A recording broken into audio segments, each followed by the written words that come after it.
হাঁটু ব্যথা।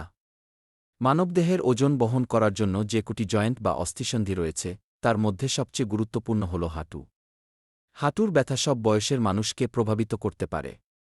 অস্থায়ী হাঁটু ব্যথা একটি আঘাতের ফলে হতে পারে এবং দীর্ঘস্থায়ী হাঁটু ব্যথা আর্থ্রাইটিস ও বাতের কারণে হতে পারে। হাঁটু ব্যথার কারণ: বয়সজনিত অস্থিসন্ধির ক্ষয় বা অস্টিওআর্থ্রাইটিস, হাঁটুর লিগামেন্টে আঘাত পাওয়া, অস্থিসন্ধির মাঝে দূরত্ব কমে যাওয়া, অতিরিক্ত শারীরিক ওজন, জয়েন্টে ইনফেকশন। অনেক সময় কোমরে বা পায়ের গোড়ালির নিচে ব্যথা হলেও সেই ব্যথা হাঁটুতে অনুভূত হতে পারে। হাঁটু ব্যথার চিকিৎসা: অভিজ্ঞ ফিজিওথেরাপি চিকিৎসকের সঙ্গে আলোচনা করে পরামর্শ নিন। তীব্র হাঁটু ব্যথা হলে 2-3 দিনের জন্য পূর্ণ বা আংশিক বিশ্রাম নিতে পারেন। যেসব ক্ষেত্রে ব্যথা বাড়ে, যেমন সিঁড়ি দিয়ে ওঠানামা করা, লো কমোডে বসা, লম্বা সময় ধরে দাঁড়িয়ে থাকা ইত্যাদি পরিহার করতে হবে। ফিজিওথেরাপি চিকিৎসকের পরামর্শ অনুযায়ী ব্যথা কমার জন্য প্রযোজ্য ক্ষেত্রে 2-0 মিনিট গরম বা 5 অথবা 1-5 মিনিট বরফের সেক নিতে পারেন।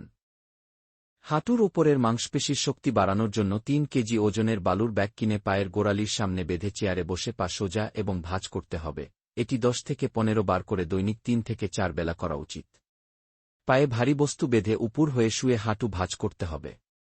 আগের ব্যায়ামের মতো দিনে 3-4 বেলা করতে হবে। চেয়ার বা কোনো কিছু ধরে ওঠা, বসার মতো হালকা ব্যায়ামগুলো করতে হবে। এক্ষেত্রে ইসলাম ধর্মাবলম্বীরা প্রতিদিন 5 ওয়াক্ত নামাজ পড়তে পারেন।